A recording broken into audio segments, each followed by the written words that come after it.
പോകേണ്ട ആളുകളുടെ പാതയും പിൻപറ്റും. ഏതായാലും അല്ലാഹുവിന്റെ ഹബീബ് പറയാണ് സല്ലല്ലാഹു അലൈഹി വസല്ലം, നബിതങ്ങൾ പറഞ്ഞു, മിൻ ഉമ്മത്തി, എന്റെ സമൂഹത്തിൽപ്പെട്ട ഒരു പെണ്ണിനെ എനിക്ക് കാണാൻ സാധിച്ചു എന്ന് റസൂലുള്ളാഹ്. അല്ലാഹുവിന്റെ ഹബീബ് പറയാണ്, മോനെ, അല്ലാഹുവിന്റെ ഹബീബ് കരയാണ്, മോളെ, നിനക്ക് കരച്ചിൽ വരുന്നില്ലല്ലേ, നിനക്ക് കരയാൻ പറ്റുന്നില്ലല്ലേ? നബിതങ്ങൾ കരയാണ്. എന്തേ കാരണമെന്നറിയോ? എന്റെ സമൂഹത്തിൽപ്പെട്ട ഒരു പെണ്ണിന് അല്ലാഹു നരകത്തിൽ കാലുകൾ ബന്ധിച്ചു വെച്ചിട്ടുണ്ട്. നബിതങ്ങളോട് ഫാത്തിമ ബീവി ചോദിച്ചു, ഹസ്ബി, നബിയേ മദീ, നബിയേ മദീ, വഖുർറത ഐനി, എന്റെ പൊന്നു നബിയേ, എന്താണ് കാരണമെന്ന് പറഞ്ഞു തരുമോ? എന്റെ സമൂഹത്തിൽപ്പെട്ട ഇന്നാലുന്ന പെണ്ണിനെ നരകത്തിൽ കാലുകൾ ബന്ധിയാക്കി വെക്കാനുള്ള കാരണം എന്താണെന്ന് പറഞ്ഞു തരുമോ നബിയേ? നബിതങ്ങൾ പറഞ്ഞു, ഭർത്താവിന്റെ സമ്മതമില്ലാതെ വീട്ടിൽ നിന്ന് പുറത്തിറങ്ങുന്ന പെണ്ണ്, ഭർത്താവിന്റെ സമ്മതമില്ലാതെ, ഭർത്താവ് ഗൾഫിലോ നാട്ടിലോ എവിടെയെങ്കിലും ആണെങ്കിൽ ശരി, ഭർത്താവിന്റെ സമ്മതമില്ലാതെ വീട്ടിൽ നിന്ന് പുറത്തിറങ്ങുന്ന പെണ്ണ്, ആ പെണ്ണിന്റെ കാലുകളെ അല്ലാഹു നാളെ ഖിയാമത്ത് നാളിൽ നരകത്തിൽ ബന്ധിക്കുകയും അവൾക്ക് നരകത്തിന്റെ ശക്തമായ ശിക്ഷകൾ നൽകുമെന്നും റസൂലുള്ളാഹി സ്വല്ലല്ലാഹു അലൈഹി വസല്ലം. ഇതുകൊണ്ട് പിന്നെ സഹോദരി, എക്സ്പോ കാണാനില്ല നമ്മൾ പോവേണ്ടത്. നിങ്ങൾ വാലിന് വരുന്ന ആളാണ് അല്ല എന്ന് ഞാൻ പറയുന്നില്ല. ദിക്റിന്റെ മജ്‌ലിസുകൾ, സ്വലാത്തിന്റെ മജ്‌ലിസുകൾ വിജയിപ്പിക്കുന്ന ആളാണ് നിങ്ങൾ അല്ല എന്ന് ഞാൻ പറയുന്നില്ല. പക്ഷേ ഈ കാണുന്ന തോന്നിവാസങ്ങൾക്ക്, അനാചാരങ്ങൾക്ക് നമ്മളും പോകാൻ പാടില്ല. ഇപ്പോൾ ഒരു എക്സ്പോ നടന്നു, നമ്മൾക്കൊക്കെ അനുഭവമുള്ളതാണല്ലോ. അവിടെ ജനറേറ്റർ ഓഫ് ചെയ്ത് എന്നിട്ട് തോന്നിവാസങ്ങൾ അവിടെ നടന്നു ഇല്ലേ? നമ്മുടെ നാട്ടിലല്ലേ അതൊക്കെ നടക്കുന്നത്? ഒന്ന് സഹോദരി, ആരാണ് നിനക്ക് ഹറാമ് കാണാനുള്ള സമ്മതം തന്നത്? ഹറാമിനും പോവും ഹലാലിനും പോവും. ഇത് അല്ലാഹുവിന് ഇഷ്ടമല്ല. നമ്മൾ ഒന്നുകിൽ ഹലാല് ചെയ്യാൻ, ഹറാമും ഹലാലും കൂട്ടി യോജിച്ച് ചെയ്യുന്നത് അല്ലാഹുവിന്റെ ഹബീബിന് ഇഷ്ടമല്ല. അവരാണ് നാളെ അല്ലാഹു തആല നന്മകളെ പൊടിപടലങ്ങളായി ചിന്നിച്ചിതറി വലിച്ചെറിയുമെന്ന് അല്ലാഹുവിന്റെ റസൂൽ.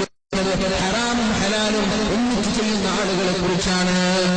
അതുകൊണ്ട് എക്സ്പോ വരുമ്പോ, ഒരു ഗാനമേള വരുമ്പോ, ഒരു സിനിമാ തിയേറ്റർ കാണുമ്പോ അതിലേക്ക് പോകാൻ നമ്മൾ ഉൾക്കൊള്ളപ്പെട്ട സഹോദര, അല്ലാഹു നിങ്ങൾക്ക് ബോധം കഴിയട്ടെ.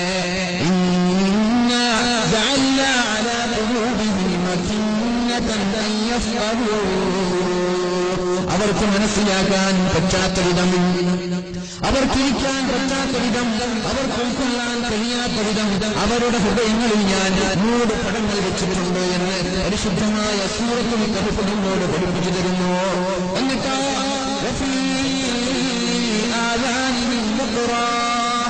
അവരുടെ ചെവികളെ ഞാൻ അടച്ചു വെച്ചു, അവർക്ക് പറയുന്നതൊന്നും ഉൾക്കൊള്ളാൻ പറ്റുന്നില്ല. എന്നിട്ട് അല്ലാഹുവിന്റെ ഹബീബിനോട് അല്ലാഹു തആല പരിശുദ്ധ ഖുർആനിൽ പറഞ്ഞു കൊടുക്കുന്നത്, വഇൻ തദഉഹും ഇലൽ ഹുദാ, നിങ്ങൾ അവരെ എത്ര പറഞ്ഞ് ക്ഷണിച്ചാലും, എത്ര ഫ്ലക്സുകൾ വെച്ചാലും, എത്ര കമാനങ്ങൾ വെച്ചാലും, വാട്സപ്പിലൂടെ ഫേസ്ബുക്കിലൂടെ എത്ര പ്രചരണം നടത്തിയാലും, സന്മാർഗത്തിലേക്ക്, വാലിന്റെ മജ്‌ലിസിലേക്ക്, ഇൽമിന്റെ മജ്‌ലിസിലേക്ക് അവരെ ക്ഷണിച്ചാലും അവരൊരിക്കലും വരില്ല നബിയെ, അവരൊരിക്കലും വരില്ല നബിയെ എന്ന് അല്ലാഹു തആല പരിശുദ്ധ ഖുർആനിലൂടെ അല്ലാഹുവിന്റെ ഹബീബ് സല്ലല്ലാഹു അലൈഹി വസല്ലമ തങ്ങളോട് പറഞ്ഞു കൊടുക്കുന്നുണ്ട്. അല്ലാഹുവിന്റെ ഹബീബായ മുത്ത് റസൂലുള്ളാഹി സല്ലല്ലാഹു അലൈഹി വസല്ലം ഒരു ഹദീസ് നമ്മോട് പഠിപ്പിച്ചു തരുന്നുണ്ടല്ലോ, തുറമുൽ ഫിതനു അലൽ ഖുലൂബി കൽഹസീരി ഊദൻ ഊദാ, തുറമുൽ ഫിതനു അലൽ ഖുലൂബ്. ആധുനിക യുഗത്തിലെ ഇസ്ലാമിന് എന്ത് പ്രസക്തിയെന്ന് നമ്മൾ ചോദ്യം ചെയ്യുമ്പോ ഇസ്ലാമിന് ഒരിക്കലും പിന്തിരിഞ്ഞ് പിന്നോട്ട് നോക്കേണ്ടി വന്നിട്ടില്ല. അല്ലാഹുവിന്റെ ഹബീബ് അവസാനത്തെ ഹജ്ജ് കഴിയുമ്പോഴാണ്, അറഫാ ദിവസത്തിലാണ് അല്ലാഹു തആല ഒരു ആയത്ത് ഇറക്കി കൊടുക്കുന്നത്. ബിസ്മില്ലാഹിർ റഹ്മാനിർ റഹീം, അൽയൗമ അക്മൽതു ലക്കും ദീനക്കും വഅത്മംതു അലൈക്കും നിഅമതി അല്ലാഹു തആല അറഫാ ദിവസം അല്ലാഹുവിന്റെ ഹബീബിന്റെ അവസാനത്തെ ഹജ്ജിന്റെ ആ ഒരു ദിവസത്തിലാണ് ഈ ആയത്ത് ഇറക്കി കൊടുക്കുന്നത്. ലക്ഷക്കണക്കിന് സഹാബാക്കളുണ്ട്, 1,00,000 ചില്ലാനം സഹാബാക്കളുണ്ട്. ആ സഹാബാക്കളോടാണ് നബി തങ്ങൾ പറയുന്നത് ഒരു മൈക്കിന്റെ ഉപയോഗമില്ലാതെ. നമ്മൾക്കോ എത്ര വാട്സ് ഉണ്ട്? എത്ര വാട്സ് ഉണ്ട്?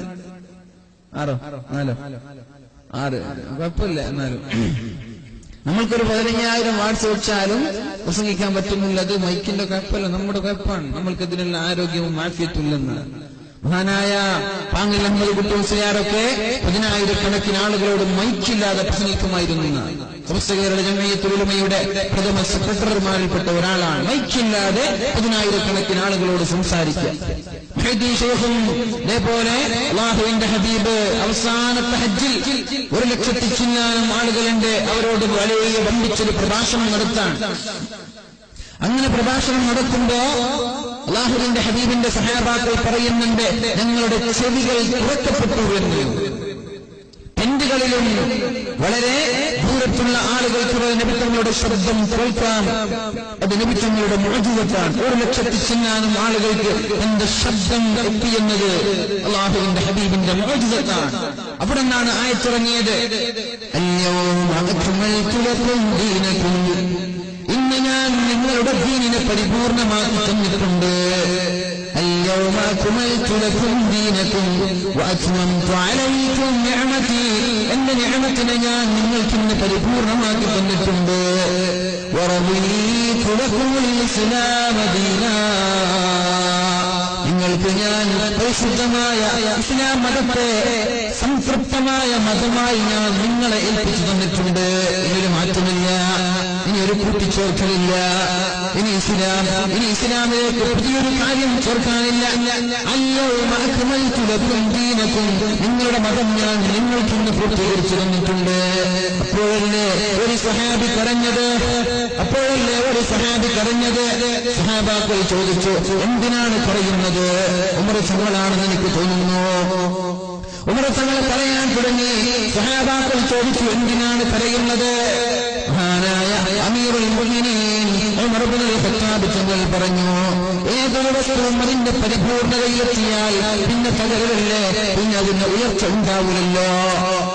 ഏതൊരു വസ്തുവും അതിന്റെ ജനിറ്റ് ഓഫ് ഫെയ്ത്ത് എന്നാ പറയാ, അതിന്റെ പ്രശസ്തിയുടെ ഉച്ചയെത്തിക്കഴിഞ്ഞാൽ പിന്നെ അത് വളരൂല, അത് തകരാൻ പോവാണ്. നമ്മൾ ആധുനിക യുഗത്തിലെ പ്രസക്തി എന്ന് പറയുമ്പോ ആ ഒരു ഇസ്ലാമിനെക്കാൾ ഇനി വളരാനില്ല. ആ ഒരു ഇസ്ലാം നമ്മൾ അതേപോലെ കൊണ്ടുപോകാൻ എന്ന് മാത്രമാണ്, അതിനേക്കാൾ വളരാനില്ല. ഇനി തകരുമെന്നാണ്. നമ്മൾ തളരും, ഇസ്ലാം തളരൂല. ഡേവിഡ് മൂസ പറയുന്നുണ്ട്, ഇസ്ലാം is the best product. ലോകത്തെ ഏറ്റവും വലിയ ഉൽപ്പന്നം ഇസ്ലാമാണ്. But it is in the hands of waste dealer. ഇസ്ലാമാണ് ഏറ്റവും വലിയ ഉൽപാദനം. പക്ഷേ ആ ഉൽപാദനം ഇന്ന് കൊണ്ടു നടക്കുന്നത് ഏറ്റവും മോശപ്പെട്ട ഡീലേഴ്സാണ്. ഒരു കമ്പനി അതിന്റെ പ്രൊഡക്റ്റ്, അതിന്റെ പ്രൊഡ്യൂസർ ഏറ്റവും നല്ല ആളായിരിക്കാം. ഈ മൈക്ക ഇതൊരു പ്രൊഡക്റ്റാണ്. പക്ഷേ ഇത് കൊണ്ടു നടക്കുന്ന ഓപ്പറേറ്റർ ശരിയില്ലെങ്കിലോ, അല്ലേ? മൈക്ക് 15,000 വാട്സ് വെച്ചു, 50,000 വാട്സ് വെച്ചു, പക്ഷെ ഓപ്പറേറ്റർ ചുറ്ററിയില്ല. എനിക്കൊരു അനുഭവം വരെയുണ്ട്. 25,000 വാട്സ് വെച്ച ഒരു പരിപാടി ഓപ്പറേറ്ററിന് ഒന്നും അറിയില്ല. മോണിറ്ററിലേക്ക് ശബ്ദം കൊടുക്കാൻ വരെ അറിയില്ല. കാര്യമുണ്ടോ? ഇല്ല. ബെസ്റ്റ് പ്രൊഡക്റ്റാണ്. പക്ഷേ അതിന്റെ ഡീലർ ബെസ്റ്റ് ഡീലർ, ഏറ്റവും മോശമായ ഡീലർ. അത് നടക്കോ? പിന്നെ വാവ് പറയാൻ പറ്റൂല. അതേപോലെ തന്നെയാണ് ഇസ്ലാം എന്ന് ഡേവിഡ് പീക്കോക്ക്. പിന്നെ അദ്ദേഹം ഇസ്ലാം സ്വീകരിച്ചിട്ടുണ്ട്. അദ്ദേഹം ഇസ്ലാം സ്വീകരിക്കാനുള്ള കാരണം നമുക്ക് ഇൻഷാ അല്ലാഹ് നിങ്ങൾ വരുമെങ്കിൽ ഇൻഷാ അല്ലാഹ് നമ്മൾക്ക് നാളെയല്ല മറ്റന്നാള് ആരിക്കാടിയിൽ ഖുർആനിലൂടെ ഒരു യാത്ര എന്ന വിഷയത്തിൽ സംസാരിക്കാനുണ്ട്. അവിടെ വെച്ച് നമ്മൾക്ക് ചർച്ച ചെയ്യാം ഇൻഷാ അല്ലാഹ്. ഡേവിഡ് പീക്കോക്ക് അദ്ദേഹം പറയുന്നു, ഒരു മുസ്ലിം അല്ല, അമുസ്ലിമായിരുന്നു. ഇസ്ലാമിലേക്ക് കടന്നു വന്ന് അദ്ദേഹം പറഞ്ഞു, ഇസ്ലാം is the best product but it is in the hands of waste dealer. ഏറ്റവും മോശക്കാരായ ആളുകളാ ഈ ഇസ്ലാമിനെ കൊണ്ടു നടക്കുന്നത്. ഇസ്ലാം ടോപ്പാണ്, ഇസ്ലാം ബെസ്റ്റാണ്, ഇസ്ലാം ഏറ്റവും നല്ലതാണ്. പക്ഷേ ഇത് കൊണ്ടു നടക്കുന്ന ആളുകൾ മോശമാണ്. ആരാണിത് കൊണ്ടു നടക്കുന്നത്? നമ്മളാണ്. നമ്മളെ പോലെയുള്ള ആളുകൾ, ഞാനടക്കമുള്ള ആളുകൾ. നമ്മൾ മോശമാണ്. നമ്മൾ മോശമായത് തന്നെ പരിശുദ്ധ ഇസ്ലാമിന് ഏറ്റവും വലിയ വെല്ലുവിളി. നമ്മൾ നന്നാവണം. നമ്മൾ നന്നായാൽ ഇസ്ലാം നല്ലതാണ്. ഇസ്ലാമിനെ കുറിച്ച് ആർക്കും കുറ്റം പറയാൻ പറ്റില്ല. എന്തുകൊണ്ടാണ് ഇസ്ലാമിനെ കുറ്റം പറയാൻ ആളുകൾ ഇന്ന് മത്സരിക്കുന്നത്? അല്ലാഹുവിന്റെ ഹബീബ് സല്ലല്ലാഹു അലൈഹി വസല്ലം പറഞ്ഞുവല്ലോ, അവസാന കാലഘട്ടം വരുമ്പോൾ നിങ്ങളെ തകർക്കാനും ഇസ്ലാമിനെ തകർക്കാനും ആളുകൾ ശ്രമിച്ചുകൊണ്ടേയിരിക്കുമെന്ന്. എന്തേ കാരണം? നമ്മൾ മോശമായി എന്ന് റസൂലുള്ളാഹ് അല്ലാഹുവിന്റെ ഹബീബിനോട് സഹാബാക്കൾ ചോദിച്ചില്ലേ, അമിൻ ഖില്ലത്തിൻ നഹ്നു യാ റസൂലല്ലാഹ്, നബിയേ ഞങ്ങളുടെ എണ്ണം കുറഞ്ഞതാണോ? കാരണം എണ്ണം കുറഞ്ഞതിൽ കുഴപ്പമേയല്ല സഹോദര, അത് നമ്മൾ മനസ്സിലാക്കണം. 313 70,000 ആളുകളോട് യുദ്ധം ചെയ്ത് വിജയിച്ചത് അല്ലേ? 313 ആളുകൾ 70,000 ആളുകളോട് യുദ്ധം ചെയ്ത് വിജയിച്ചിട്ടുണ്ട്. എണ്ണം ഇസ്ലാം അത് നോക്കുന്നില്ല. അല്ലാഹുവിന്റെ ഹബീബ് സല്ലല്ലാഹു അലൈഹി വസല്ലം പഠിപ്പിച്ചിട്ടില്ല. 313 സഹാബാക്കളുമായി ആയിരക്കണക്കിന് സായുധ സാമഗ്രികളുള്ള പട്ടാളക്കാരോട് യുദ്ധം ചെയ്യാൻ, വാളില്ലാതെ ഭക്ഷണം കഴിക്കാൻ ഭക്ഷണമില്ലാതെ ഒട്ടിയ വാറും പൊട്ടിയ വാളുമായി ബദറിന്റെ രണാങ്കണത്തിലേക്ക് കടന്നു ചെന്നു. ആരാണ് വിജയിച്ചത്? 313 പേരല്ലേ? അംഗസംഖ്യ കുറഞ്ഞതുകൊണ്ട് ഒരിക്കലും ഇസ്ലാം പകരൂല. അത് ഇസ്ലാമിന്റെ ശക്തിയും ആളുകളെ കാണിച്ചു കൊടുക്കലുമല്ല. അങ്ങനെയല്ല, ഇസ്ലാം ഒരിക്കലും അംഗശക്തി കാണിച്ചിട്ടല്ല. മനുഷ്യന്റെ അത് ഉൾക്കൊള്ളുന്ന ആളുകളുടെ ഈമാനില ഇസ്ലാം നിലനിൽക്കുന്നത്. മീൻസ് നമ്മുടെ ഈമാനില ഇസ്ലാം നിലനിൽക്കുന്നത്, അല്ലാതെ ആൾപ്പെടുപ്പം കൊണ്ടല്ല. 313 ആളുകൾ ഇസ്ലാമിന് മുമ്പ് ശംഖീൽ അലൈഹിസ്സലാം ത്വാലൂത്തിനെ യുദ്ധത്തിന് അയക്കുന്നുണ്ട്. 313 പേരാണ്. ലക്ഷക്കണക്കിന് ആളുകളോട് യുദ്ധം ചെയ്ത് വിജയിച്ചത് 313 പേരാണ്. ഇഷ്ടംപോലെ സംഭവങ്ങളുണ്ട്. അതൊരിക്കലും ഇസ്ലാമിന്റെ അംഗശക്തിയോ അംഗബലമോ കൊണ്ടല്ല ഇസ്ലാമിന് വിജയം ലഭിച്ചത്. ഒരു സഹാബി മഹാനായ ഖാലിദ് ഇബ്നുൽ വലീദ് റളിയല്ലാഹു അൻഹുവിന്റെ മുമ്പിൽ വെച്ച് പറയാൻ തുടങ്ങി, പഠിച്ചോനെ, എത്ര റോമൻ സൈന്യം എത്ര കൂടുതലുണ്ട് എന്നൊരു സഹാബി പറഞ്ഞപ്പോ, റോമൻ സൈന്യം വിന്യസിച്ചു നിൽക്കുന്ന, ഒരുമിച്ച് കൂടി നിൽക്കുന്ന, തടിച്ചുകൂടി നിൽക്കുന്ന റോമാ സൈന്യത്തെ കണ്ടപ്പോൾ ഒരു സഹാബി പറഞ്ഞു പോയി, എത്രത്തോളം റോമാ സൈന്യമുണ്ട്, ഒരുപാടെണ്ണം ഉണ്ടല്ലോ. ഖാലിദ് ഇബ്നു വലീദ് റളിയല്ലാഹു അൻഹു പറഞ്ഞു, അങ്ങനെയല്ല പറയേണ്ടത്. റോമാൻ അധികരിച്ചോ, റോമാ സൈന്യം കുറഞ്ഞോ എന്നല്ല നമ്മൾ വിജയിക്കുന്നത് നമ്മുടെ അംഗബലം കൊണ്ടോ നമ്മുടെ സൈനിക ശക്തി കൊണ്ടോ അല്ല. അല്ലാഹുവിന്റെ സഹായം കൊണ്ടാണ് നമ്മൾ വിജയിക്കുന്നത്. ഖാദിസിയ്യ യുദ്ധം നടക്കുമ്പോൾ മഹാനായ ഉമർ തങ്ങൾ, മഹാനായ ആ യുദ്ധത്തിന്റെ പടയാളി ഉമർ തങ്ങളാണെന്ന് തോന്നുന്നു. ഖാദിസിയ്യ യുദ്ധം നടക്കുമ്പോൾ പെന്തിലൂടെ നടക്കുമായിരുന്നു. പെന്തിലൂടെ നടന്നുകൊണ്ട് രാത്രി തഹജ്ജുദ് നിസ്കരിക്കുന്ന ആരെങ്കിലും കാണുമ്പോൾ ഇവിടെ നിന്നാണ് വിജയം ലഭിക്കുന്നത് എന്ന് പറയുമായിരുന്നു. ഖാദിസിയ്യ യുദ്ധം നടക്കുമ്പോൾ മുസ്ലിമീങ്ങൾ പരാജയത്തിന്റെ പക്കലെത്തിയപ്പോ സഹാബാക്കൾ ചർച്ച ചെയ്തു, എന്താണ് പരാജയപ്പെടാനുള്ള കാരണമെന്ന്. അപ്പോഴാണ് ചില സഹാബാക്കൾ പറഞ്ഞത്,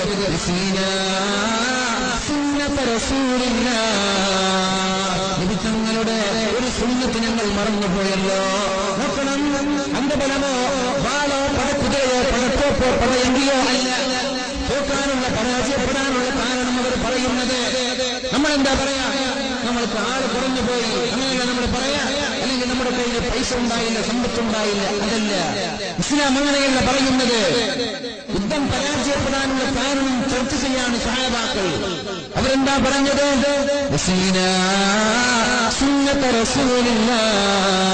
അല്ലാഹുവിന്റെ ഹബീബിന്റെ ഒരു സുന്നത്ത് ചെയ്യാൻ മറന്നുപോയല്ലോ.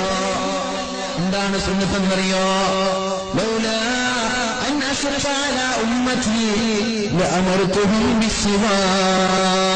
എന്റെ സമൂഹത്തിന് പ്രയാസം വരുമോ, ബുദ്ധിമുട്ട് വരുമോ എന്ന് ഞാൻ കരുതിയില്ലായിരുന്നുവെങ്കിൽ അവരെ ഞാൻ പല്ല് ചേർക്കാൻ നിർബന്ധിക്കുമായിരുന്നു എന്ന് മുത്ത് റസൂലുള്ളാഹി സ്വല്ലല്ലാഹു അലൈഹി വസല്ലം. എന്നെ തേക്കാറുണ്ടോ? രാവിലെ എണീച്ചുകൂടി പ്രാവശ്യം തെക്കുന്നുണ്ടാകുമല്ലേ? ഉറങ്ങാൻ കിടക്കുമ്പോൾ എന്റെ പല്ല് തേക്കുക. പല്ലുവേദനയാണ് ഏറ്റവും വലിയ പ്രശ്നം. പല്ലുവേദന ഇല്ലാത്ത ആളുകൾ കുറവാണ്. എന്റെ പ്രശ്നം പല്ല് തേക്കൂല. ചെറിയ ചെറിയ കുട്ടികളുടെ പല്ല് കൊഴിഞ്ഞു പോയി കറുപ്പ് കാണുമ്പോൾ തന്നെ വെറുപ്പ് തോന്നാൻ, അറുപ്പ് തോന്നാൻ. എന്താ ചെയ്യുക? ചോക്ലേറ്റ് കഴിക്കുന്നുണ്ട്, ശരി. പക്ഷേ ഈ ചോക്ലേറ്റ് കഴിച്ചാലും ഓരോ സമയത്തും പല്ല് തേക്കാൻ ഉമ്മ കൽപ്പിച്ചാൽ ആ പല്ലിന് കേടും വരൂല. അല്ലാഹുവിന്റെ ഹബീബ് പറഞ്ഞതാണ്, ലൗലാ അൻ അശ്ഖ അലാ ഉമ്മത്തി, എന്റെ ഉമ്മത്തിന് പ്രയാസം വരുമോ എന്ന് കരുതിയത് കൊണ്ടാണ് ഞാൻ നിങ്ങൾക്ക് ശുപാർശ ചെയ്യാൻ നിർബന്ധമാക്കാതിരുന്നത്. എനിക്ക് താല്പര്യമുണ്ട് നിങ്ങളോട് എല്ലാ സമയത്തും പല്ല് തേക്കണമെന്ന് പറയാൻ, അത് നിർബന്ധമാക്കാൻ എനിക്ക് താല്പര്യം. ഇത് കുറയുന്നുണ്ട് സൗണ്ട്, ഈ സൗണ്ട് കുറയുന്നുണ്ട്. പല്ല് തേക്കാൻ എനിക്ക് നിങ്ങളോട് നിർബന്ധിക്കാൻ താല്പര്യമുണ്ട്. നിർബന്ധമായിട്ടും പല്ല് തേക്കണമെന്ന് നിങ്ങളോട് പറയണമെന്ന് എനിക്കുണ്ട്. പക്ഷെ ഞാൻ പറഞ്ഞാൽ ഇത് കഴിയാത്ത ചില ആളുകളുണ്ടാകും, അതുകൊണ്ടാണ് ഞാൻ പറയാത്തത്. അതിന്റെ അർത്ഥം എന്താ? നമ്മൾ പല്ല് തേക്കണം, സദാസമയവും പല്ല് തേക്കണം. അറ്റ്ലീസ്റ്റ് ഒരു മുഅ്മിനിനെ സംബന്ധിച്ചിടത്തോളം 5 വക്ത് നിസ്കരിക്കുമ്പോ ഒന്ന് പല്ല് തേക്കുക, മിസ്വാക്ക് ചെയ്യുക, അറാക്കെടുത്തിട്ടോ എങ്ങനെയെങ്കിലും നമ്മൾ പല്ല് തേക്കുക. അങ്ങനെ ചെയ്യുമ്പോഴോ പല്ല് വേദന ഉണ്ടാവൂല. ഒരുപാട് സിഹറിൽ നിന്നും കണ്ണീറിൽ നിന്ന് വരെ ഈ പല്ല് തേക്കൽ കൊണ്ട് നമ്മൾ രക്ഷപ്പെടുമെന്നാണ്. എപ്പോഴും പല്ല് തേക്കുക, എപ്പോഴും മുഴുവനുണ്ടായിരിക്കുക. അതൊക്കെ നമ്മൾക്ക് ഡിഫൻസ് ആണ്. രോഗം വരാതെ നമ്മുടെ ശരീരത്തെ കൺട്രോൾ ചെയ്യാനുള്ള ഒരു വഴിയാണ്. എപ്പോഴും പല്ല് തേക്കണം, എപ്പോഴും മുഴുവനായി നമ്മൾ ഇരിക്കുക. രാവിലെയും രാത്രിയും ഒക്കെ ഒന്നു നഷ്ടപ്പെടുമ്പോ പെട്ടെന്ന് പോയി ഒന്നു ചെയ്യുക. അതൊക്കെ രോഗം വരാതിരിക്കാനും സിഹർ ബാധിക്കാതിരിക്കാനൊക്കെ നമ്മൾക്കൊരു രക്ഷയാണ്, ഒരു രക്ഷാ കവചമാണ്. നമ്മളങ്ങനെ ശ്രമിക്കുക. അല്ലാഹു തൗഫീഖ് ചെയ്യട്ടെ. മുത്തങ്ങളെ പറഞ്ഞതല്ലേ, ലൗലാ അൻ അശ്ഖ അലാ ഉമ്മത്തി, എന്റെ ഉമ്മത്തിന് പ്രയാസം വരുമോ ഞാൻ നിങ്ങൾക്ക് പല്ല് തേക്കാൻ നിർബന്ധിക്കുമായിരുന്നു. ഖാദിസിയ യുദ്ധം പരാജയത്തിന്റെ വക്കിലെത്തുമ്പോ സഹാബാക്കൾ ചർച്ച ചെയ്യാൻ തുടങ്ങിയില്ലേ, എന്താണ് പരാജയപ്പെടാനുള്ള കാരണമെന്ന്. അപ്പോഴാണ് ഒരു സഹാബി അവിടെ നിന്ന് പറഞ്ഞത്, അല്ലാഹുവിന്റെ ഹബീബിന്റെ സുന്നത്തെ ഞങ്ങൾ മറന്നുപോയി. സുന്നത്ത് ചെയ്യാൻ മറന്നുപോയല്ലോ. എന്താണ് സുന്നത്ത്? പല്ല് ചേർക്കാൻ നിങ്ങൾ മറന്നുപോയല്ലോ. ഉടനെ തന്നെ മിസ്വാക്ക് കൊണ്ടുവരാൻ കൽപ്പനയിട്ട്, അറാഖ് കൊണ്ടുവരാൻ കൽപ്പന പുറപ്പെടുവിച്ചോ. കെട്ടുകണക്കിന് അറാഖുകളുമായി രണാങ്കണത്തിലേക്ക് കടന്നു വന്നു. വാളില്ല, പരിചയില്ല, ഒട്ടകമില്ല, കുതിരയില്ല, ഭക്ഷണമില്ല എന്ന് ഒരാളും പരാതിപ്പെട്ടില്ല. അറാഖ് ചെയ്തു, എല്ലാവരും പല്ല് തേച്ചു. പിറ്റേ ദിവസം മഗ്‌രിബ് ബാങ്ക് വിളിക്കുന്നതിന് മുമ്പ് മുസ്ലിമീങ്ങൾ വിജയശ്രീലാളിതനായി പതാകയുമേറ്റ് വിജയത്തിന്റെ പതാക ആകാശലോകത്ത് പാറിപ്പിച്ചു കളഞ്ഞു. എന്തേ കാരണം? അല്ലാഹുവിന്റെ ഹബീബിന്റെ പാത പിൻപറ്റിയത് കൊണ്ടാണ്. പണ്ട് സഹോദര, അതുകൊണ്ട് അങ്ങ് ബലം കൊണ്ടോ സൈന്യശക്തി കൊണ്ടോ സമ്പത്ത് കൊണ്ടോ അല്ല നമ്മൾ വിജയിക്കുന്നത്. അല്ലാഹുവിന്റെ ഹബീബും സഹാബാക്കളും പഠിപ്പിച്ച വഴി നമ്മൾ എപ്പോഴാണ് പിൻപറ്റുന്നത്? നിങ്ങൾക്ക് ഞാൻ 2 കാര്യം ഉപേക്ഷിച്ചു പോകുന്നുണ്ടല്ലോ. ഒന്ന് അൽ ഖുർആൻ, ഒന്ന് ഖുർആനാണ്. 2 സുന്നത്ത് റസൂലുള്ളാഹ്, അല്ലാഹുവിന്റെ ഹബീബിന്റെ സുന്നത്തും പരിശുദ്ധമായ ഖുർആനും നിങ്ങൾ മുറുകെ പിടിക്കണം. അങ്ങനെ പിടിച്ചാൽ നിങ്ങൾ ഒരിക്കലും പരാജയപ്പെടില്ല. ലൻ തുലില്ലൂ മാ തമസ്സക്തും ബിഹിമാ. ലൻ തുലില്ലൂ എന്നാണ്. ലൻ തുലില്ലൂ എന്ന് പറഞ്ഞാൽ നെവർ എന്ന അർത്ഥമാണ്. ഒരിക്കലും നിങ്ങൾ പരാജയപ്പെടില്ല, ഒരിക്കലും പരാജയപ്പെടില്ല. ടെൻഷൻ ഉണ്ടാവൂല, മാനസിക പ്രശ്നമുണ്ടാവൂല, സാമ്പത്തിക പ്രശ്നമുണ്ടാവൂല. നിങ്ങൾ എന്താണ് ചെയ്യേണ്ടത്? ലൻ തുലില്ലൂ മാ തമസ്സക്തും ബിഹിമാ.